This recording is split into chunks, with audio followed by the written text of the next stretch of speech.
They say that there is a fine line between our two most powerful emotions, love and hate. At one end of the spectrum is love so strong that a person is willing to give his life for the one he loves. Isn't that what they call eternal love?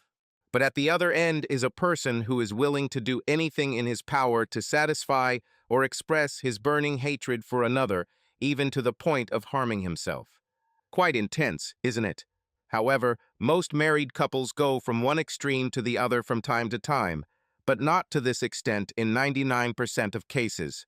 However, we still cross this line in moments of stress, especially if an argument arises. Now I can confirm this. For me, this is a transition to the dark side. My name is Steve Moore, and I am the business manager at Atlas Plastic. I turned 32 last month and have been married to the love of my life, Kay, for 8.5 years. We have two sons, Danny, who is 6, and Kenny, who is 7, and we live in a huge house in the suburbs outside of Atlanta. We have a ton of friends who live in our area, and most weekends we spend at someone's house, either at a party or a barbecue. Where we lived before, when we first got married, I also had a lot of friends, but Kay didn't like most of them. They weren't as sophisticated as our current friends, and they didn't care what kind of car you had or how big your house was.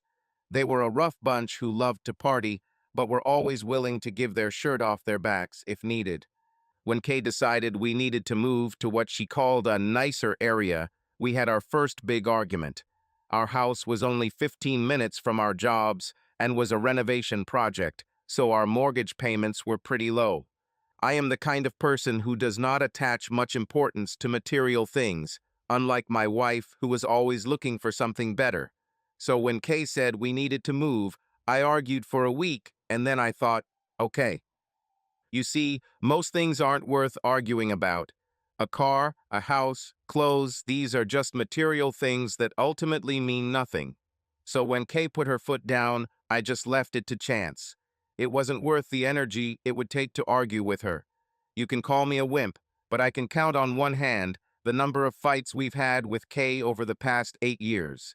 Until last night.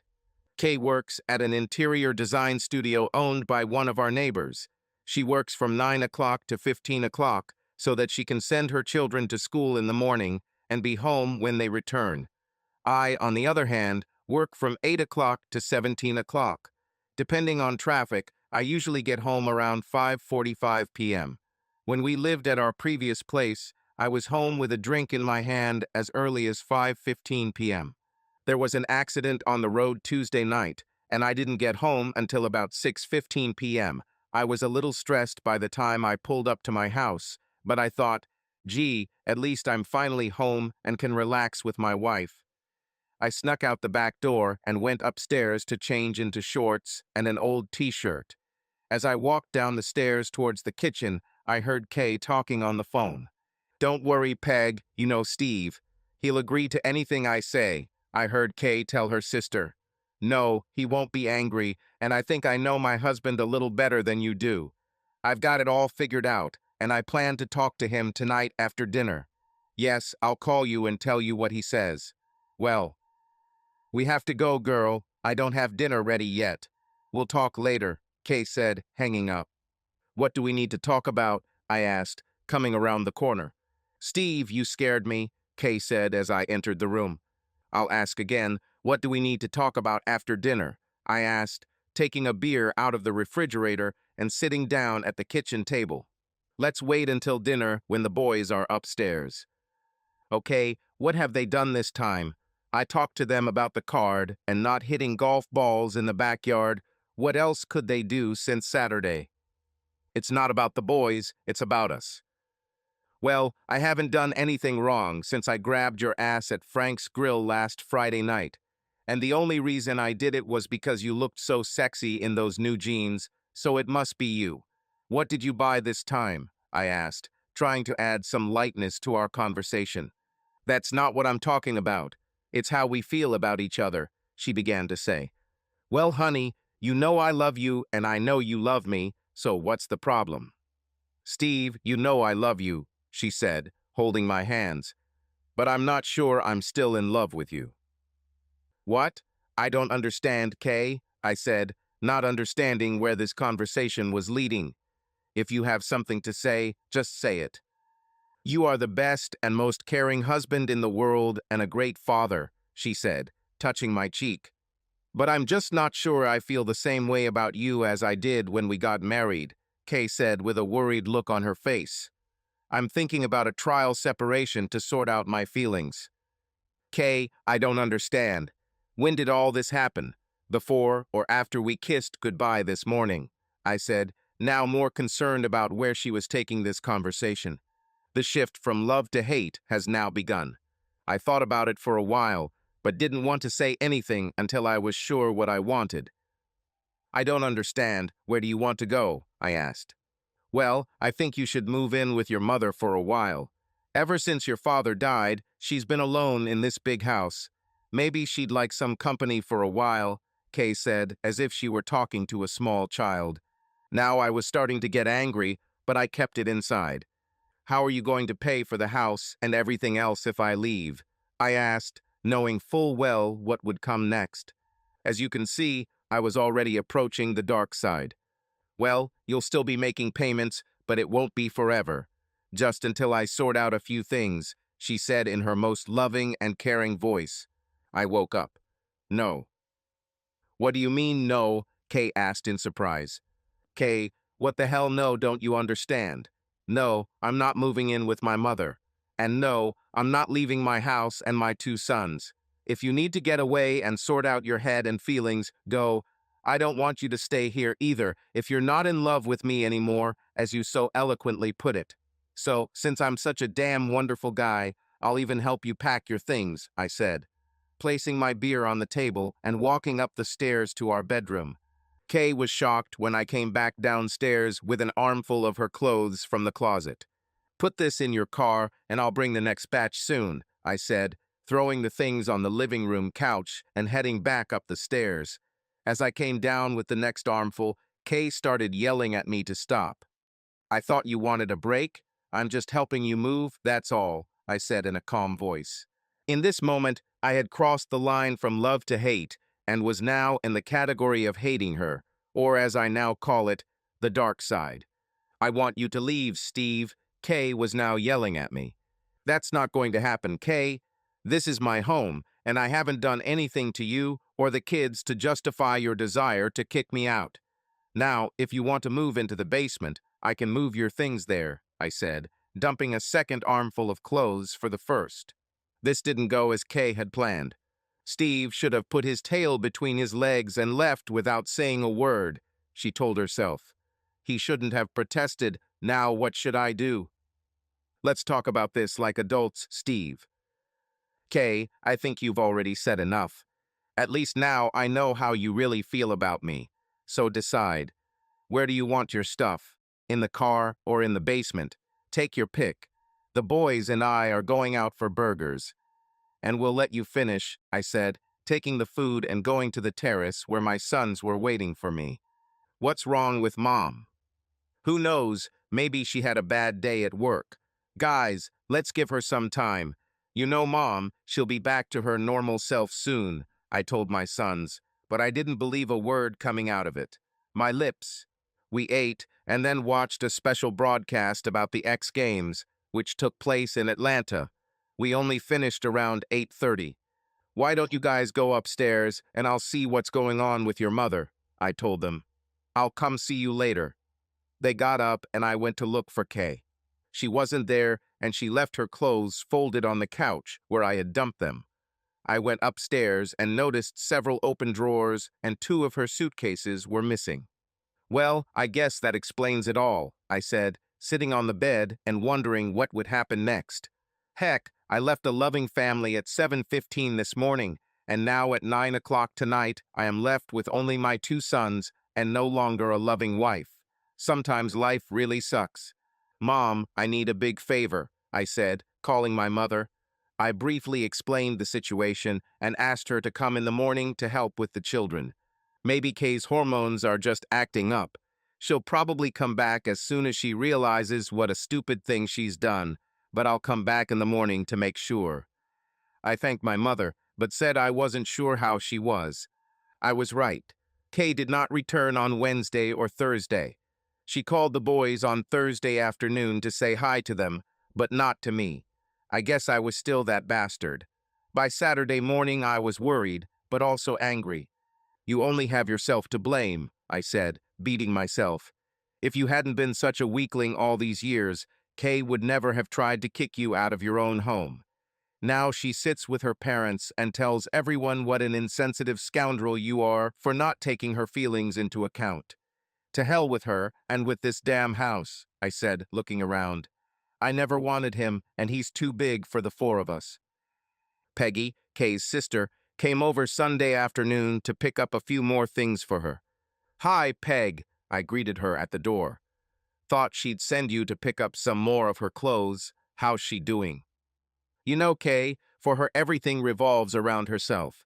She still can't understand why you didn't just give up and give her the house and the kids and leave," she said with a smile. "I told her you wouldn't agree to this, but she said she knew you better than I did. Looks like she was wrong. I should have given her a kick in the ass a long time ago, but I tried to keep the peace in the family by not saying anything. I guess I was wrong. Any idea when she plans to come back?" "No idea. She's still in that poor me mode, but Mom is ready to kick her out if she doesn't get her act together. But you know Dad, for him his little girl can do no wrong. Want to stay for dinner? We're having grilled chicken, baked potatoes, and corn on the cob." "Let me pack her things and we have a deal," she said with a smile. The boys were glad to see Peg, and we all had a nice dinner together. Kay sent Peggy 2 messages asking where she was, but Peg did not answer them. We cleaned everything up after dinner, and it was about 8 o'clock when she said she had to go. "Thanks for stopping by. It was nice to see a friendly face take over. If you need anything, call." I told my sister that she's ruining a good marriage, but her friends are telling her to stand her ground, and that you'll give up soon. I told her you won't give up, am I right? "Like rain, girl. But you better leave before you get into more trouble than you're probably already in." Peg hugged me tightly, kissed me on the cheek, and left. Married the wrong sister, I told myself. The next 3 weeks were difficult. Mom took care of the children, and although Kay called the boys, she refused to talk to me. She did, however, send me 2 long emails telling me how bad she felt, that I was an unsupportive husband, and a lot of other nonsense. One thing that somewhat surprised me was that I was no longer invited to the neighborhood meetings, but Kay was. I guess they've already chosen a side. The children were the first to notice this and constantly asked when their mother would return home. "Not sure, guys. It's really up to her. I'm not keeping her away. She's doing it on her own," I told them. On Saturday morning, while we were shopping, my life began to change. I was walking down the aisle with my 2 sons when someone grabbed me from behind and lifted me off the floor. "You're such a henpecked person. You're probably ironing her panties now," a voice from the past sounded. "If that's all you can do, you're still the same fat piece of shit you always were. What Caroline sees in you, I will never understand," I said, laughing. "I thought you fell through the earth. Are you too good for us now with this big house?" Randy asked, releasing me. "I was always too good for you. You just didn't realize it," I said, hugging him. "Your boys are growing up fast. What's it been, 2.5 years? Something like that. Like Carol and girls. Still riding me like always. How's Kay?" I stopped for a minute. "Quite good," I replied. "It's that bad, huh? Hey, buddy, if you're not busy with your new arrogant friends tonight, I'm having a little get-together, and we'd love to see you." "At what time?" I said, looking at the boys. "After 4 o'clock, bring your own booze. That is, if Kay still lets you drink beer," Randy joked. "An agreement. Do you need to bring something?" "No, just myself." "Well, I gotta go before my mom's going to kick my ass." "See you later," Randy said, walking back down the aisle. "Was it Uncle Randy?" asked my 2 big-eyed sons. "Yeah, it was Uncle Randy, and we need to hurry. I don't want to be late for this party." We arrived at Randy's around 4:30.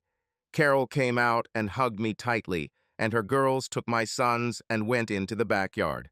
MRDEK? Asked Carol. That's a completely different story, I replied. Well, I'm glad you and the boys came. Everyone will be pleased to see you, said Carol. And they were really happy. The company greeted us as if we had never left. The kids and I had the best time there in a long time. Towards the end of the evening, when most of the guests had already left, Carol, Randy, and I sat down to talk. They wanted to know what happened between me and Kay. All I could do was shake my head and say I had no idea. We never fought, hell, we didn't even argue, I told them. Maybe that was the problem. I let her do whatever she wanted to keep the peace in the family. Hell, I had all the sex I wanted, and I thought Kay was happy. Whoever knew? Carol said it was probably just a woman thing, but I told her I thought it was deeper than that. You can't tell your husband that you love him, but you're not in love with him anymore. That's complete nonsense. It never occurred to me that Kay might be having an affair, but I wouldn't bet against it now. I'll keep my eyes open, keep my mouth shut, and see how this all unfolds. No more Mr. Nice Guy. From now on, the kids come first, I come second, and to hell with everyone else.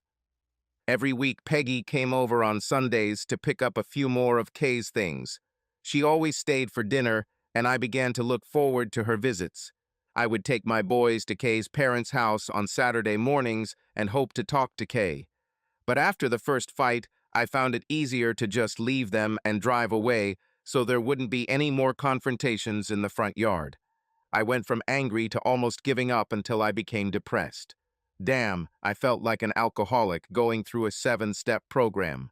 I even tried to get responses from Kay by sending her weekly emails telling her how much I loved and missed her, but it got me nowhere. Steve, please be patient, my dear, she wrote. I just want to resolve these nagging issues so they don't come up later. I know this has been hard for you and the boys, but just hold on a little longer, she wrote. At least it gave me hope. After 3 long months of washing dishes on Sunday, Peggy dealt me the fatal blow. Kay went on a date last night, and it wasn't her first date, she said without looking at me. I told her she was crazy, but she went anyway. I thought you should know, she said, still avoiding my gaze. I said nothing. I just stood there with a soapy rag in my hands, dripping onto the floor. Didn't you hear what I said? Peggy looked at me now. She went on a damn date. Say something, damn it, she screamed at me. I was too stunned or shocked to say anything or even move. For the first time since Kay left, I thought about my life without her. Of course, I was angry and cursed and screamed several times, but I always thought that she would come back and we would be happy again. Now, for the first time, I thought that this might not happen. Earth is calling Steve, are you alive? Didn't you hear what I said? Peggy repeated, now hitting me in the chest. Wake up. Your damn wife is wandering around, and you're just standing here. I grabbed her hands and then hugged her. My eyes filled with tears, and I heard Peggy start to cry. It's not fair. You're such a good guy, and all she does is take advantage of you. It's not right, she said, hugging me. No, this was not right, and I finally lost my temper, throwing the rag on the wall. No more. No damn more, I screamed as the kids came into the room to find out what was going on. Dad, what happened? They asked. Aunt Peggy slipped on the floor, and when I tried to catch her, I hit my knee, that's all, I explained to my 2 boys. Remember, we were going to watch a movie and we're waiting for you, they said as they walked back into the living room. Peggy and I sat on the couch, and my boys sat right in front of the projection TV. I saw Spider-Man 3 twice, and they saw it at least 6 times, and we all watched in silence. I'm sorry, Peggy whispered, holding my hand. I was still in a daze and had already completely turned to the dark side. Plans for my next steps began to form in my head. Not revenge yet, but steps towards self-preservation. After the movie, I sent the kids to bed and walked Peggy to the door. Are you okay? She asked. No, but I will survive. Call me if you need anything or just want to talk, she said, kissing me on the cheek. Know that she's an idiot, Peggy said as she walked out the door. Call me. On Monday, I called into work and took a day off. I sent the kids to school and then sat down at the computer. We had 2 Visa credit cards with outstanding balances. I paid both and closed the accounts. I then went to the bank and transferred 50% of the remaining money to a new account in my name. I was told it would take 6 business days to remove my name from existing accounts. I called HR at my job and removed K from my insurance, 401k health and dental insurance, and it was already 11:30 am. I changed the locks on the house myself, including the security codes on the front door and garage opener. I went to the mall, canceled my cell phone plan, which cost me an extra $250, and started a new plan in my name. Wait until Kay tries to use her cell phone. That should piss her off, I said with a smile, the first smile in a long time. I kept my home phone number the same, but left a message on my answering machine that if anyone needed to contact Kay, they should call her parents' number that I had given. It was 3:45 p.m. The children burst into the house as usual. Guys, I need your old house keys. I changed the locks, and here are your new keys, I said, handing everyone a new key and throwing the old ones in the trash. Everything is ready, I told myself, and it only took 8 hours to go from happy husband to single parent. I knew it was only a matter of time before the storm exploded. That evening the home phone rang, and I told the kids to let the answering machine answer. What the hell do you think you're doing, Stephen Moore? My cell phone isn't working, and neither are my credit cards. Call me right now and tell me why you're acting like a piece of shit. Kay only called me Stephen when she was really angry. It only took 8 hours to push her over the edge, whereas it took me over 3 months to lose control. Peggy called and said she was coming to see us. Take the kids because we're all going out to dinner. She drove up, quickly went up to the door, and told us all to get ready. What's the rush? I asked. Kay and my parents are going to come have a heart-to-heart with you. So if you don't want to listen to a bunch of bullshit, come with me. We ended up at Sonny's BBQ. It wasn't my favorite place, but when Peggy asked where everyone wanted to go, I was outbid 3-1. The food was delicious, and we all had a great time. You know I changed the locks, right? I figured it out when I heard that you canceled her credit cards, cell phone, and insurance. She told our parents that you emptied the bank accounts, and then Dad got angry. I took exactly half, but only after I paid off all the credit cards she's been using for the last 3 months. This girl sure knows how to spend money. I guessed it, but you know a father. Protector of his little girls, even when they make mistakes, Peggy told me. What are you going to do next? She asked. Nothing, I replied. Nothing? Nothing but put this monstrous house on the market. I hated this house from day one, and even if we got back together, I want this house gone. You can't sell this house without her consent. I know that, but when the for sale sign goes up, we'll be the talk of the neighborhood, I said, grinning from ear to ear. We were gone for almost 3 hours. However, it was still a school night and the kids needed to go to bed, so we finally headed home. Are you and Mom going to get a divorce? My kids asked when I tucked them into bed that night. We asked Mom and she said no, but she doesn't live here anymore. Guys, I can't say yes or no right now. You know your mom and I love you guys very much, but I don't think she wants to live with me anymore, so we'll have to wait and see what she wants. I kissed them both goodnight, told them I loved them, and that everything would be okay. I grabbed a beer and gave one to Peggy as we sat down at the kitchen table. You know you can't hide forever, right? I don't plan to. She knows where I live and work, so it won't be difficult for her to find me. And she really found me. On Thursday at work, Kay burst into my office. How dare you cancel my credit cards and cell phone, she began. And when did you change the locks on the house? Hi, Kay, you look great. How are you? How are you doing? Oh, I'm fine and the boys really miss you. Yes, I've lost a little weight, thanks for noticing. I continued chatting, surprising Kay.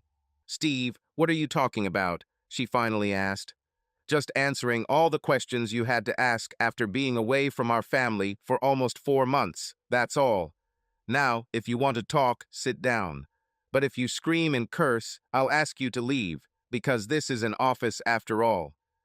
Okay, Kay said, sitting down in front of my desk. Why did you do all this last week? Why did you start dating? Are we still married, or am I missing something? I asked.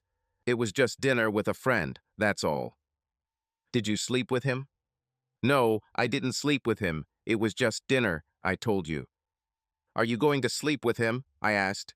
Steve, why are you asking all these questions? I just want to know what my schedule is, I said. What schedule? Kay asked.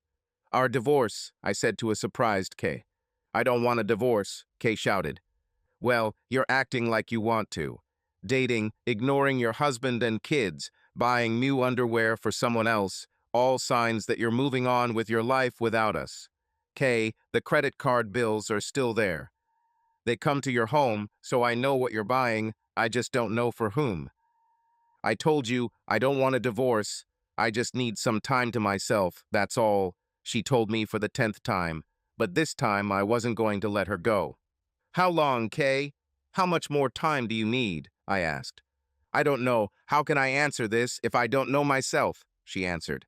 Well, when you find out, let me know. But it has to be soon if you really want to save this marriage, I said, standing up. So, if you don't mind, I have work to do and I have a meeting in 20 minutes. She tried to kiss me goodbye, but I turned away. She wasn't happy at all, but didn't say anything. Peg, do you want to go to the party on Saturday night? I asked her. Of course, where? Just come to my house at 6 o'clock and dress casually, I told her. Randy and company were planning a huge adults-only party, and I didn't want to go alone. We were one of the last to arrive. I thought you said 6:30, I chided Randy. Damn, I told everyone else at 7 o'clock. Hank and Ted showed up at 5:30 and started smoking, and the girls made potato salad and baked beans. Before I knew it, everyone was already there, and the party was in full swing by 6 o'clock. So don't blame me. I introduced everyone to Peggy and shouted, "Let's get this party started," as I opened a beer for both of us before Carol and the other girls took Peggy away. Who is this? Randy asked. Kay's little sister. Honey, is she good in bed? Are you crazy? She's my damn sister-in-law. What do I know? You really need to pull your head out of your ass one day, Randy. The party was like old times. The beer was flowing, the guys were teasing each other, and the women were discussing their men. From time to time, I looked around to see how Peggy was doing. She seemed to really enjoy it. After dinner, games for couples began. At first, there were 20 questions, 10 for guys and 10 for women. The one who was wrong took a sip of beer. It doesn't sound like a lot, but by the end of the evening, many of us were drunk. The questions were things you should know about your partner. Birthdays, weight, eye color, where we first met, mother's maiden name, and so on. I was amazed when Peggy answered 9 out of 10 questions correctly, and I only answered 3. The next game was to pass objects between pairs.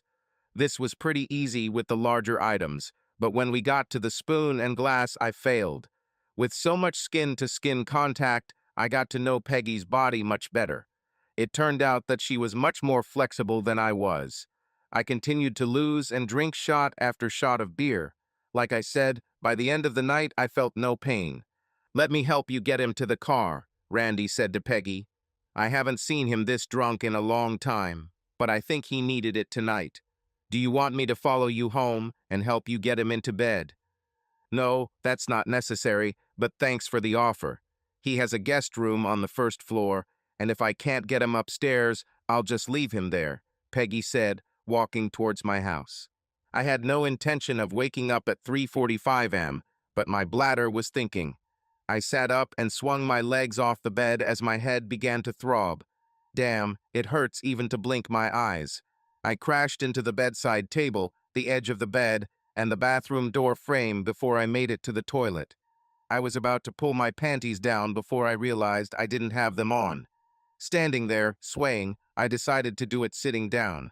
2 quarts later, I returned to my bed, still half drunk. I crawled back into bed and moved to cuddle up to my wife. She was naked too. I started to fall asleep when I felt myself pressed against her. There's no way she would want to have sex at this time of the morning, I thought. Damn it, even when I just kissed her in the morning, she got angry. I was still half asleep and not sure if I was in a dream world when we had sex. Even with my eyes closed, I could feel the light coming through the windows. My head still hurt and my mouth tasted like someone had pooped in it when I started to wake up. I tried to remember how I got home, but it was still a little blurry as I pulled her closer to me. I need to go to the bathroom. I'll be right back, she said, jumping up and running naked into the bathroom. Even in my half-asleep state, I heard her brushing her teeth and using mouthwash. She wasn't too gentle as she jumped back into our bed. If you want some action this morning, go to the bathroom and do something with your breath. I can still smell myself on your face, she said with a laugh. Okay, I was still a little drunk, very tired, and maybe my brain wasn't working at full capacity, but when I heard her laugh, something clicked. It's not okay. We're separated, and she hasn't been home for over 4 months, I said to myself, sitting up and looking straight into Peggy's eyes. Like I said, if you want something, you better hurry up. Remember, you told your mom that we would pick up the kids after lunch, so hurry up, she said, pushing me out of bed. As I brushed my dirty teeth and washed my face, I looked back several times at Peggy sitting naked on the bed with her knees up and hugging with their hands. I pinched myself once and looked in the mirror to make sure this wasn't some crazy dream. How, when, why? I ran through adjectives, trying to understand how this happened. Well, when I got you home, you were pretty drunk. I finally got you into the house, and when we started going up the stairs, you slipped, grabbed me, and we both slid down. You thought that was the most funny and started laughing, which made me laugh too. You pushed me, I pushed you back, and then we started wrestling on the carpet. You kissed me and then started chasing me around the house. Did I kiss you? Well, it wasn't that much of a kiss, Peggy said. So, you chased me upstairs and into the bedroom. I told you to take off your clothes and get into bed, and you told me that if you took off your clothes, then I should take off my clothes. I thought you would fall asleep in a couple of minutes. How could I know what you want more? Well, one thing led to another, and we almost made it. What do you mean almost made it? I asked her. Well, Steve, you were pretty drunk and kind of passed out, Peggy said, almost offended. Why didn't you get up and leave after that? Damn it, I will never remember what we did last night. I thought about it, but I was tired and thought that you would sleep until noon. How could I have known that you would want to repeat at 4 o'clock in the morning? You were so gentle and loving, and if I didn't know better, I would swear it was a wonderful dream. So now I want that hot sex you promised me last night, she said, pushing me back onto the bed. We can't. Kay is your sister, I tried to say, but my pleas fell on deaf ears when she attacked me. Peggy was much shorter than Kay. Kay had 36C breasts, Peggy about 34B. The last difference I noticed, besides Kay having brown hair and Peggy having blonde hair, was their butts. Kay's butt was long and round, while Peggy's was short and full. As they say, full buttocks. My mind kept screaming no, but my body gave in. Let's see how good you are sober, she said with a smile. It was like some kind of damn challenge. It was worth the wait, Peggy said, kissing me. I never thought my sister was so passionate. See what you can learn when you sleep with your brother-in-law? Peggy said as she played with my chest hair. She wasn't, I answered. She was a pretty traditional girl. This is the sister I knew and loved, Peggy said, kissing me. Now get your ass up. We still need to shower and pick up the kids. The shower took us a long time. Over breakfast, when we were both sober, I knew we needed to have an honest conversation. Peg, I don't think it would be wise to continue this. After all, I'm married and Kay is your sister, I said, stating the obvious. Listen, Steve, I'm going to keep a low profile and no one has to know. And besides, how much longer are you going to keep up this marriage farce? Until this weekend, I told her. If Kay isn't back by Saturday morning, I'm going to see a lawyer. If she doesn't understand by now, she never will, I told Peggy. I'm not going to tell the kids because my mom is planning to take them away for the weekend after school on Friday. So at least I'll know her decision by this weekend. Peggy looked more than a little disappointed by my answer. We picked up the kids and all returned home to cook dinner. The evening was quiet between Peggy and I until she announced that it was time for her to leave. I walked her to the car and held her in my arms longer than usual before she got into the car. I leaned over to kiss her on the cheek and she drove off. My email to Kay that night was short and to the point. If you don't come back 100% and be ready to be my wife and mother to our children, I'm ending this. Your time is up. Time to make a decision. On Tuesday evening, Kay called and said she was returning home. She said she took Friday off and that we would have the whole night to talk. I was delighted, but at the same time sad.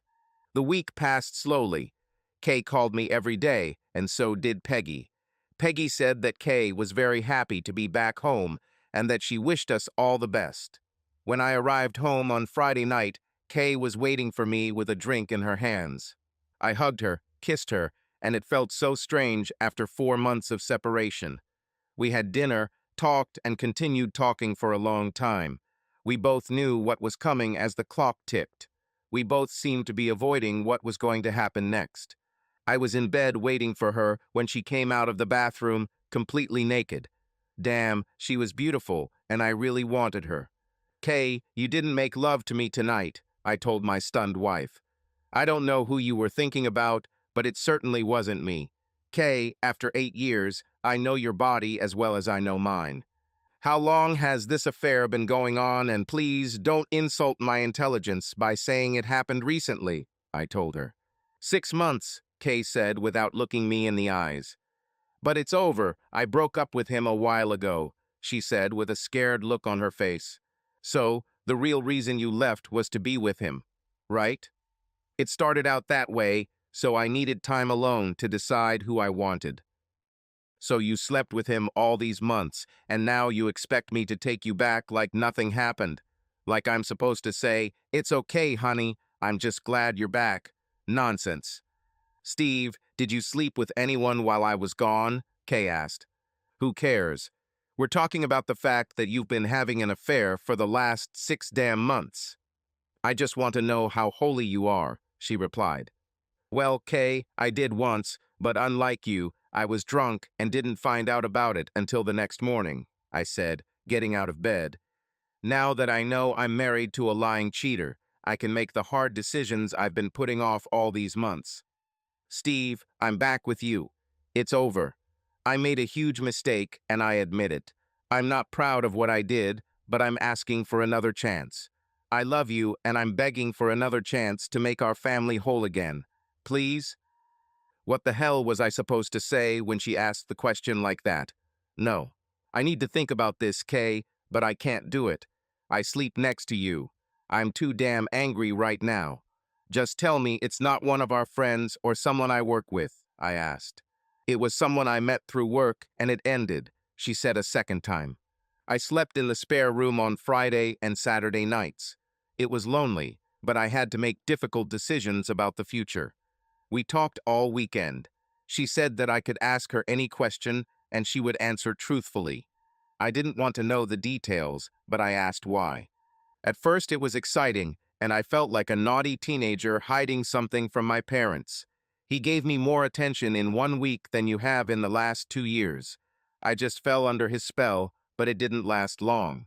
Over time, the novelty wore off, and we just had sex because it physically felt good. We both decided it wasn't worth it, and neither of us wanted our spouses to know. So here's the short story. I made a mistake and wanted to get back to you. By Sunday morning, my head was full of problems, and I needed a break. Dinner at her mom's was what I had been missing all these months. She prepared a huge table, and everyone was in a good mood except her mother, Peggy, and me. As we stood up to leave, her mom hugged me, put something in my pocket, and whispered for me to call her tomorrow before she kissed me on the cheek. The next 2 weeks were hectic. I was still sleeping in the spare room, and the children were happy to have their mother back with them. I took Friday afternoon off, and Wendy went home to deal with things that I couldn't do after work or in the evening. I turned off my cell phone because I didn't want to be disturbed, and when I turned it back on, there were 12 messages from Kay. I opened the beer and was about halfway through when she burst through the door waving an envelope. "What is it, Steve?" she shouted at me. "What do you think this is, Kay? Why did you file for divorce? I thought we were going to try again," she screamed. "We were almost ready for this, Kay, but that was when there were two of us," I told her. "Now we don't have a chance between the three of us," I said, stunned Kay, sitting down on a chair. "You see, I was leaning towards you because of the kids and all the good times we had together, but 2 weeks ago something new happened that put our marriage in jeopardy," I told her. "How did you know?" "Nobody knew," she answered. "Does it matter how I found out, Kay? So you were just going to play with me like some stupid fool and make me believe it was my baby. You're really good at it, Kay." "This shouldn't have happened, Steve. I'm so sorry. I don't love him. I only love you. We can work this out and get back to the way things were," she now begged. "He gave me enough money to settle everything without his wife finding out." With every word that came out of her mouth, she was burying herself deeper. "I hope you three will be very happy. I love you, Steve. I really do. We can get through this, and if you want, we can sell this house and buy another one and start over somewhere else." "Kay, we're done. Damn, we're done a long time ago. I just didn't want to admit it. For the sake of the kids, you can stay here until you sell the house or find another place to live. I plan on taking the kids with me, but you can see them whenever you want. I want nothing from you except for you to disappear from my life," I told her. She cried all weekend, and when I picked up the kids, we all talked for a long time. It wasn't a big surprise to them that we were getting a divorce, but they were still unhappy. After all, it is their mother. We split everything in half, and after all our bills were paid, I had enough money left over to make a down payment on a small house in a friendlier area. Kay solved her problem, and I complied with her request not to tell anyone anything. But there was one problem. You see, Kay's mom put something in my pocket that Sunday that changed everything. I called her the next day to find out what she gave me. "I shouldn't be the one to tell you this, but if I don't, you'll never know the truth," she began. "I found something in the guest bathroom the day after Kay moved in, and it took me a few days to work up the courage to give it to you. You see, she found a pregnancy test in the trash, and it showed that someone was expecting a baby, so to speak. Since she was the only other woman in the house, and it clearly wasn't hers, that left only Kay. I didn't want to be the one to tell you, but I thought Kay would try to trick you. Remember, you didn't hear it from me, okay?" "What did you hear, Mom?" "It pains me to say this, Steve. She really has little common sense, but I love her with all my heart. Don't get lost," she said, hanging up. "That's how I found out that Kay was pregnant, so to speak. I think it would be better if I found the test myself or saw the doctor's report or followed her to some dingy hotel and peered through the window. In the end, her own mother ratted her out.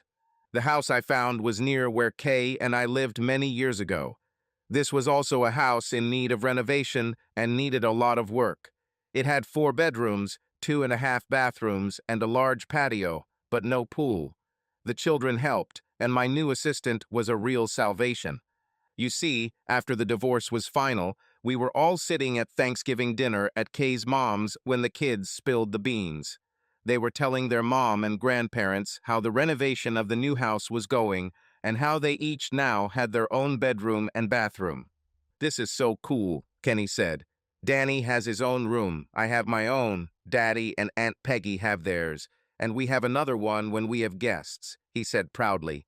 "I even chose the color of the walls and trim myself," he said proudly. "Kenny, say it again," Kay asked. "Is there your room, Danny's room, the guest room, and whose else?" she asked. "Daddy and Aunt Peggy's room," he said as if it were nothing. "How long has Aunt Peggy lived with you?" Kay asked. "Since we moved into the new house," he said, munching on dessert. "Stephen Moore," Kay screamed. "Looks like someone found out our little secret. I said, kissing Peggy in the kitchen. You know, it was only a matter of time. We never told the kids not to tell anything, and Mom and Dad would have found out when I started showing, Peggy said, rubbing her belly. Let's go, I said, holding out my hand to her. With pleasure, Peggy replied, walking with me into the dining room. It was like the shock and awe of the Gulf War. Kay was furious that I was now with her little sister. Her mother was glad that she would have another grandson, and her father was glad that he would not have to meet a new son-in-law. And Peggy and I, we were just happy. I guess I did marry the wrong sister, but that's something I'm glad to say I corrected before it was too late. Subscribe to our channel so that your love doesn't cheat on you, and go ahead and listen to the next story, because this story is nothing compared to the next one. If you're under 18, don't even think click to the next one. Click to the next one. Click to the next one.